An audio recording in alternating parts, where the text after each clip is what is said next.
ইরানে যে আক্রমণ করছে এবং সে বেঞ্জামিন নেতানিয়াহুকে ফোন দিয়ে বলছে তুমি কিন্তু পাল্টা আক্রমণ করবে না, কারণ আমাদের আর 2-3 দিন সময় দাও, আমাদের চুক্তিটা একেবারে খুব কাছাকাছি চলে আসছে, আমরা যাতে চুক্তিটা করতে পারি তুমি পাল্টা আক্রমণ করবে না।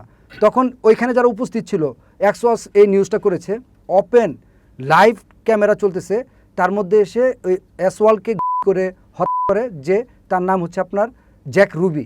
আলটিমেটলি আমরা একটা জিনিস নিশ্চিত হয়েছি যে আমেরিকা এবং ইসরায়েল যে মধুর সম্পর্ক ছিল, এই মধুর সম্পর্কটা আর নাই। এখন তাদের মধ্যে একটা বড় ধরনের ফাটল তৈরি হয়েছে। ইরান ইসরায়েল আমেরিকার ব্যাপারটা এখন মানুষের কাছে অভ্যাসে পরিণত হয়ে গেছে, এইটা হচ্ছে ওইটা হচ্ছে। এখন আবার ট্রাম্প নেতানিয়াহুকে ফোন দিয়েছে যুদ্ধ বন্ধ করার জন্য, নেতানিয়াহু হামলা থামায়নি, নানা রকম প্রেক্ষাপট তৈরি হয়েছে। আসলে ঠিক আগের প্রশ্ন কি হচ্ছে, আপনার বিশ্লেষণ কি বলে? ধন্যবাদ হাসান সাইদুল ভাই। 102 দিনে যাচ্ছে এই ইরান আমেরিকা ইসরায়েল যুদ্ধটা। আপনার মনে আছে কিনা, ট্রাম্প বলেছিল 1-2 সপ্তাহের মধ্যেই সব হয়ে যাবে, কমপ্লিট হয়ে যাবে। সেখানে 102 দিনেও কিন্তু এটার কোনো আগামাথা কোনো কিছুই এখন হচ্ছে না। চুক্তি হয়ে হয়ে গিয়েও কিন্তু হচ্ছিল না, কারণ হচ্ছে আপনার ডোনাল্ড ট্রাম্প চুক্তির একটা ফাইনাল স্টেজে আছে অলরেডি। ফক্স নিউজে কালকে যেটা আমরা শুনলাম, সে শোনা কথা অনুসারে বলা যায় যে চুক্তিটা একেবারে ফাইনাল স্টেজে আছে, এবং যারা চুক্তি সংশ্লিষ্ট বিভিন্ন আন্তর্জাতিক মিডিয়া যারা বক্তব্য দিচ্ছে, তাতে যেটা বোঝা যাচ্ছে যে $24 বিলিয়ন যে একটা সম্পদ আটকিয়েছিল আপনার ইরানের, এটা ইরান এখন সবার আগে ফেরত চাচ্ছিল। আর আমেরিকা বলছিল যে না, তোমার এটা ফেরত দিব, বাট তোমার হাতে দিব না, ওই যেসব দেশে তুমি হামলা করছিলে মধ্যপ্রাচ্যের, সেই সব দেশের আমরা এটা রিকনস্ট্রাকশন করব। ধরো কুয়েত, কাতার, বাহরাইন, ওমান, এইসব দেশে যে হামলা করে যে ক্ষতিগ্রস্ত রয়েছে, ওই জায়গায় আমরা রিপেয়ারিংয়ের যে কস্ট সেটা আমরা ব্যয় করব। কিন্তু ইরান এতে তারা রাজি হয় নাই। ইরানের নিজের অর্থনীতির অবস্থাই খুব খারাপ, এই জন্য সে আগে $24 বিলিয়ন গ্যারান্টিটা চাচ্ছে। এই একটা ইস্যুতে এখন এই ইয়াটা আটকে ছিল। বাট আমরা বারবারই আপনার আলোচনায় বলছি যে ইসরায়েল এটা কোনোভাবেই চুক্তি হতে দিবে না। তার প্রমাণ কি? তার প্রমাণ আপনি নিজেই বুঝছেন যে ডোনাল্ড ট্রাম্প যখন আপনার আজকে থেকে 4 দিন আগে ডোনাল্ড ট্রাম্প নেতানিয়াহুকে বলছে তুমি তো পাগল হয়ে গেছো, তুমি উন্মাদ, সে বিষয়ে তুমি যে কোনোভাবে এর যুদ্ধ থামাতে হবে, লেবাননে আর আক্রমণ করা যাবে না। কিন্তু আমরা দেখলাম কি, ঠিক যেদিন ও ডোনাল্ড ট্রাম্প কথা বলল, তারপরের দিনই লেবাননে শুধু আক্রমণ করেই নাই, ফুল ফেজে একেবারে লার্জ স্কেলে আপনার আক্রমণ করলো। এবং তারপরে লেবাননে আক্রমণ যেদিন করলো, তারপরের দিনে আবার সে গাজায় আক্রমণ করলো। তার মানে ডোনাল্ড ট্রাম্প যা বলতেছে নেতানিয়াহু তার শুনতেছে, মানে জাস্ট শুধু এক কান দিয়ে শুনতেছে আর কান দিয়ে বের করে দিচ্ছে। এবং আপনি গতকালকের ঘটনা জানেন, এই ইরানের মুখপাত্র যে আপনার যুদ্ধের যে ওনার উনি যে সরাসরি বলল যে এটা ওয়ার্নিং স্ট্রাইক দিছে, অর্থাৎ এই যে হামাস, এই যে হিজবুল্লাহ এবং গাজায় যে হামাসের উপর নতুনভাবে আক্রমণ শুরু করছে, এটাকে বন্ধ করার জন্য ইরান একটা ওয়ার্নিং স্ট্রাইক দিছে। তবে আক্রমণটা ইরান প্রথম করছে ইসরায়েলে। এখন এই ওয়ার্নিং স্ট্রাইক দেওয়ার পর ডোনাল্ড ট্রাম্প দ্রুত আবার নেতানিয়াহুকে, আপনি জানেন ফক্স নিউজে সে এটা প্রকাশ করেছে যে সে নেতানিয়াহুকে ফোন দিয়ে বলছে যে আক্রমণ যেটা করছে, এবং ফক্স নিউজে সরাসরি বলছে যে এই আক্রমণে আসলে ইসরায়েলের কোনো ক্ষতি হয় নাই। যে ইয়াগুলো মারছে, ক্ষেপণাস্ত্রগুলো মারছে, ওইটা আকাশপথী, সেগুলা নিস্তেজ করে দেওয়া হয়েছে, এবং এতে ইসরায়েলের কোনো ক্ষতি হয় না। আমি ইসরায়েলকে বলে দিয়েছি ইসরায়েল যাতে এটার কোনো পাল্টা আক্রমণ না করে। এবং ফক্স নিউজে সে বলছে যে আপনারা নিশ্চিত থাকেন এটা আর পাল্টা আক্রমণ করবে না, ইসরায়েল আমার কাছে সে প্রতিশ্রুতি দিয়েছে। গেল একটা বিষয়। এবং ফিনান্সিয়াল টাইমসের সাংবাদিক তাকে প্রশ্ন করছিল যে আসলে কি চুক্তি হবে। ডোনাল্ড ট্রাম্প বলতেছিল চুক্তির কোনো বিকল্প নাই, নেতানিয়াহুকে চুক্তি মেনে নিতে হবে এবং চুক্তি মানতে নেতানিয়াহু বাধ্য থাকবে। এই সব যখন আমরা আলোচনায় শুনলাম, তখন কিন্তু আমাদের এই একটা একটু পিছনে যেতে হয়। আপনি জানেন জো ক্যান্ট, ডোনাল্ড ট্রাম্পের গোয়েন্দার একটা পরিচালক ছিল, সে পদত্যাগ করছিল। সে পদত্যাগ করার সময় যে বিষয়টাকে সে সামনে তুলে আনছে আপনি জানেন, সে বলছিল যে আসলে আমেরিকার যে বর্তমান পররাষ্ট্রনীতি, এটা আমেরিকার হাতে নাই, এটা টোটালি ইসরায়েলি লবিস্ট যারা তারাই মেনটেন করে। এবং ইসরায়েলের যারা লবিস্ট তারা কোটি কোটি টাকা, কোটি কোটি ডলার ব্যয় করছে এই ডোনাল্ড ট্রাম্পকে জয়ের পিছনে। তাই ডোনাল্ড ট্রাম্প যা বলবে তাই যে ইসরায়েল শুনবে, ব্যাপারটা এত সহজ না। এবং এটা শোনাইতে পারেনি দেখে কিন্তু জো ক্যান্ট পদত্যাগ করছে যে আমি ইরান হামলার একটা অবৈধ হামলা, এই হামলায় আমি যেহেতু গুরুত্বপূর্ণ জায়গায় বসে আছি, আমি এই অনৈতিক কাজ করতে পারবো না, এই জন্য সে পদত্যাগ করছিল। এবং আপনার সবচেয়ে বড় বিষয় হচ্ছে গতকালকে যেটা সবচেয়ে অ্যালার্মিং বিষয়, গতকালকে মার্কিন গবেষক এবং প্রফেসর পেইপ একটা কথা বলেছে যেটা খুবই অ্যালার্মিং কথা। আততায়ী দিয়ে ডোনাল্ড ট্রাম্পকে মারার 4বার নাকি চেষ্টা করছে। এখন মার্কিন গবেষক প্রফেসর পেইপ যখন এই কথা বলে, এটা কিন্তু হালকা কথা না, যে অলরেডি 4বার চেষ্টা করছে ডোনাল্ড ট্রাম্পকে মেরে ফেলার জন্য। ডোনাল্ড ট্রাম্প ইরান এবং আমেরিকার যে আলোচনা, সেই আলোচনায় কিন্তু ইসরায়েলকে ডাকতেছে না। এবং আপনি চিন্তা করবেন যে আপনি আরেকজন 3টা পক্ষ মিলে এক জায়গায় ঝগড়া করছি, এখন আমরা 2 পক্ষ মিলে সমঝোতা করতেছি, 3য় ব্যক্তিটাকে ডাকতেছি না। লজ্জা এবং পৃথিবীর কাছে এটা এর চেয়ে হীনমন্যতার কোনো কিছু হতে পারে না। যার দরুন ইসরায়েল এখন আমেরিকার প্রতি খুবই ভয়ঙ্কর একটা অ্যাগ্রেসিভ মোডে চলে যাচ্ছে। এবং ডোনাল্ড ট্রাম্প যে কথা বলতেছে ঠিক সেই কথাটা তারা আরও চরমভাবে অ্যাভয়েড করতেছে। এবং আপনি আরেকটা বিষয় আপনাকে বলি, যে এই যে ইসরায়েলের বিপক্ষে গিয়ে কোনো আমেরিকান প্রেসিডেন্ট টিকে থাকতে পারছে এই ইতিহাস নাই। আপনি জানেন যে 1950 দশকে যখন আপনার এই ইসরায়েল পারমাণবিক বোমা তৈরি করার চেষ্টা করতেছিল, তখন আপনার এই পরবর্তী প্রেসিডেন্ট হিসাবে 60-এর দশকে আপনার আসছে কি বলে জন এফ কেনেডি। এবং জন এফ কেনেডি বারবার যখন তাকে চ্যালেঞ্জ করতেছিল, ইসরায়েলের যে পারমাণবিক বোমা বানানোর তথ্য তার কাছে আসছিল সিআইএর মাধ্যমে, তখন জন এফ কেনেডি ওইখানে আপনার পরিদর্শনের লোক পাঠায় যে তোমরা কি আসলে ফ্রান্সের সহযোগিতায় বানাচ্ছ কিনা। তখন প্রথমবার সে বলল যে না, এটা আমাদের একটা ফ্যাক্টরি, একটা টেক্সটাইল একটা ফ্যাক্টরি, টেক্সটাইলের ফ্যাক্টরি। পরবর্তীতে যখন তারা তথ্য উপাত্ত মিলাইতে না পারছে, আবার আরেক দফা পাঠায়, আপনার মার্কিনী বা তদারকি টিম ওইখানে পাঠায়, তখন তারা বলতেছে যে না, এটা একটা গবেষণাগার।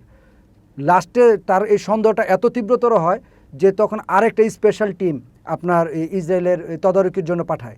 তখন তারা যখন ওইখানে যায়, আপনি জানেন আমরা যেগুলো বিভিন্ন আন্তর্জাতিক খবরের মাধ্যমে জানতে পারি, যে তারা যে ভূগর্ভস্থ যে জায়গাটায় আপনার এই পারমাণবিক বোমা করছিল, সেখানে যে লিফটটা ছিল, লিফটটা তারা দেওয়াল দিয়ে ঢেকে দেয় এবং একটা আলাদা আপনার আর্টিফিশিয়াল একটা তৈরি করে, তথ্যকেন্দ্র তৈরি করে। ওই তথ্যকেন্দ্রে আপনার ইসরায়েলি লোকেরা এমনভাবে বসে কাজকর্ম করতেছিল যেটা টোটালটা আর্টিফিশিয়াল ছিল। এবং সেখানে বলছে যে এটা গবেষণাগার হিসাবে আমরা ব্যবহার করতেছি, এখানে আসলে পারমাণবিক কোনো ইস্যু নাই। কিন্তু ওই লিফটের নামলে ভূগর্ভস্থতে এই পারমাণবিক কর্মসূচি তারা চালায় গেছে। যাই হোক, সেটা অন্য বিষয়। আমি বললাম যে ইসরায়েল যে আপনার আমেরিকার সাথে খুব বিশ্বস্ত আচরণ করে না, সেটা একটা উদাহরণ হিসাবে আমি টানছি। দ্বিতীয়, যে ইসরায়েলের প্রতি যে আমেরিকান এখন আস্থা নাই, এটা আপনার 2 দিন আগের যে রয়টার্সের নিউজ এবং আন্তর্জাতিক বিভিন্ন মিডিয়া যে নিউজ করছে, সেই নিউজটা আপনি দেখছেন যে ইসরায়েলের যে গোয়েন্দা সংস্থারা মোসাদ, আমেরিকা এখন অ্যাগ্রেসিভ একটা গোয়েন্দাগিরি করতেছে, যেটা আমেরিকার পেন্টাগন থেকে অলরেডি হাই অ্যালার্ট জারি করছে, উচ্চ ঝুঁকি সম্পন্ন একটা জারি করছে, যে ইরান এবং আমেরিকার আলোচনা জানার জন্য তারা এখন এতটা অ্যাগ্রেসিভ হয়েছে যে উইটকফ এবং মূল জেডি ভ্যান্স যারা মূল আলোচক, সে আলোচকদের বিভিন্ন ডিভাইস এবং বিভিন্ন কর্মকাণ্ডের উপর তারা গোয়েন্দা নজরদারি চালাচ্ছে, এটা প্রমাণ পেয়েছে অলরেডি আমেরিকা। এই প্রমাণ পাওয়ার পরই তারা 7 পৃষ্ঠার একটা নথি প্রকাশ করে দিয়ে কিভাবে কি করতে হবে সব কিছু তারা জানাই দিছে।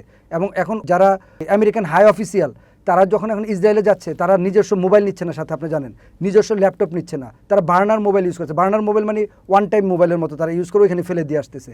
এবং হোটেল রুমে তারা কথা বলে না পরস্পর, কারণ হোটেলে যে কোথাও কোনো ক্যামেরা এবং ডিভাইস বসানো না, এটাও তারা বিশ্বাস করতেছে না। হোটেলে তারা কোনো কথা বলে না এবং তারা ফিস করে কথা বলে। এই ধরনের তথ্য আপনার আন্তর্জাতিক মিডিয়ায় চলে আসছে। আলটিমেটলি আমরা একটা জিনিস নিশ্চিত হয়েছি যে আমেরিকা এবং ইসরায়েল যে মধুর সম্পর্ক ছিল, এই মধুর সম্পর্কটা আর নাই। এখন তাদের মধ্যে একটা বড় ধরনের ফাটল তৈরি হয়েছে। এবং আপনার যে আলোচনা থেকে আমরা একটু পিছিয়ে গিয়েছিলাম, যে জন এফ কেনেডি যখন এরকম ভয়াবহ একটা তদারকি করতেছিল ইসরায়েলের উপর, যে আসলে কি তারা পারমাণবিক বোমা তৈরি করতেছে কিনা, তখন কিন্তু আপনার জানেন যে 1962 সালে আপনার জন এফ কেনেডিকে হত্যা করা হয় গুলি করে। কিন্তু আপনি বলতে পারেন যে এটা তো মীমাংসিত কোনো ইস্যু না, এখানে ইসরায়েলিদের কেন জড়ানো হচ্ছে? কারণ জন এফ কেনেডিকে যে মেরেছিল, ওনার নাম হচ্ছে আপনার অ্যাসওয়াল্ড। এই অ্যাসওয়াল্ডকে গ্রেপ্তার করার পর টেক্সাসের ডালাস শহর থেকে তাকে যখন গ্রেপ্তার করলো, গ্রেপ্তার করার পর পরের দিন পুলিশ একটা সংবাদ সম্মেলন করার জন্য টেক্সাসের ডালাসের আন্ডারগ্রাউন্ড পুলিশ স্টেশনে আসামিকে সামনে রেখে একটা সংবাদ সম্মেলন করতেছিল।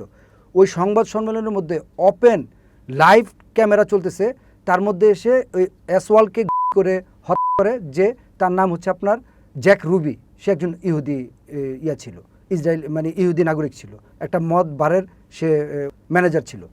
তো এই পর থেকে এটা ইসরায়েলিদের উপর, কারণ জন এফ কেনেডি এত পরিমাণ ইসরায়েলিকে তদারকি শুরু করছিল পরমাণু বোমা যাতে তৈরি করতে না পারে, এই রাগ থেকে কিন্তু তারা আমেরিকার প্রেসিডেন্টকে পর্যন্ত হত্যা করে বলে একটা মিথ চালু আছে। আসলে এটা ভেরিফাই কোনো তথ্য না।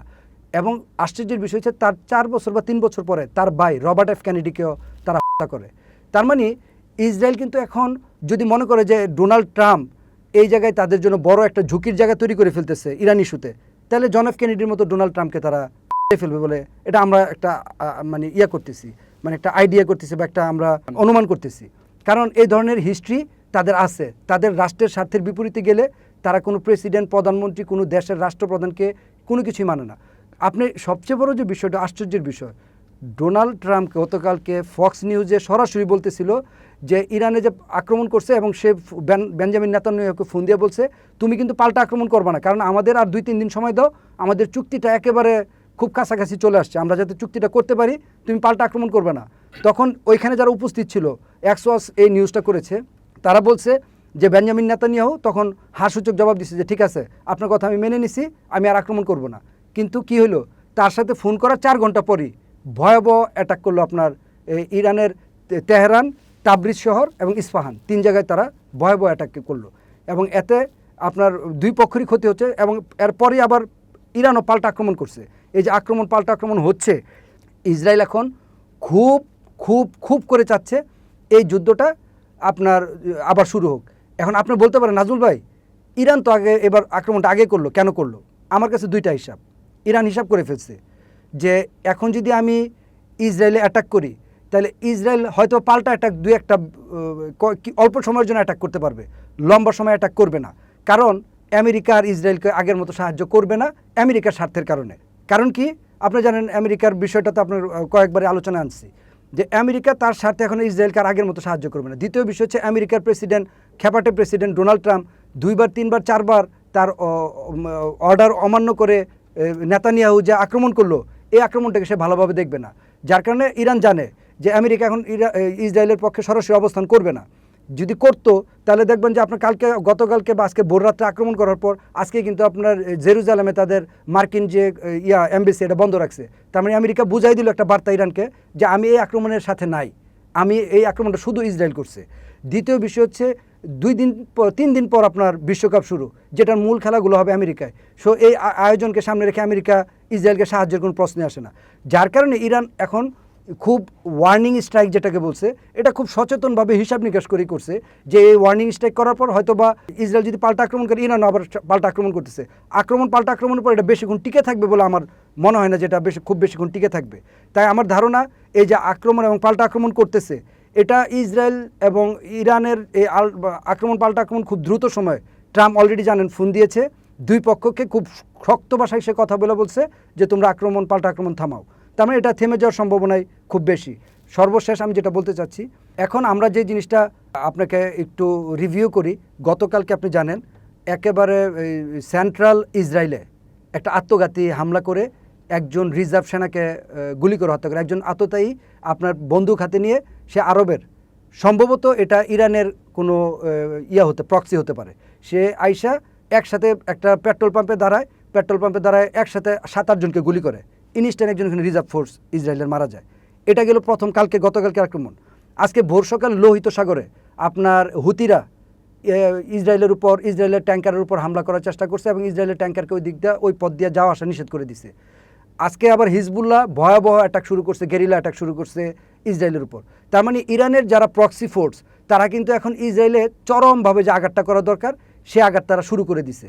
এবং আমেরিকা যদি ইসরায়েলকে সাহায্য না করে এবং ডোনাল্ড ট্রাম্পের অর্ডার অমান্য করে যেহেতু ইসরায়েল এই আক্রমণে গেছে, আমার ধারণা ইসরায়েল ওই পাল্টা আক্রমণ আবার যখন আরেকটা বড় আক্রমণ ইরান করবে, তখন ওই যে ডোনাল্ড ট্রাম্পের যে ফোন আলাপ যেটা হয়েছে বা ফোন কলে যে 2 পক্ষকে থ্রেট করা হয়েছে যে তোমরা থামো, আমার ধারণা এটা দ্রুতই থেমে যাবে। ইভেন আজকে কালকের মধ্যে এটা হয়তো বা আর বেশি এটা বাড়বে না, কারণ ট্রাম্প যে কোনো উপায়ে একটা চুক্তির দিকে আগাচ্ছে।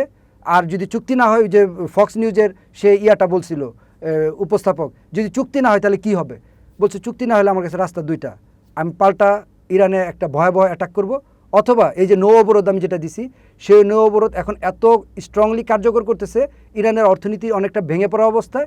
আশা করি এই নৌ অবরোধ হচ্ছে ইরানের জন্য সবচেয়ে বড় অস্ত্র এবং এই নৌ অবরোধের মাধ্যমেই ইরানকে আমি পূর্ণাঙ্গভাবে সহায়তা করতে পারবো।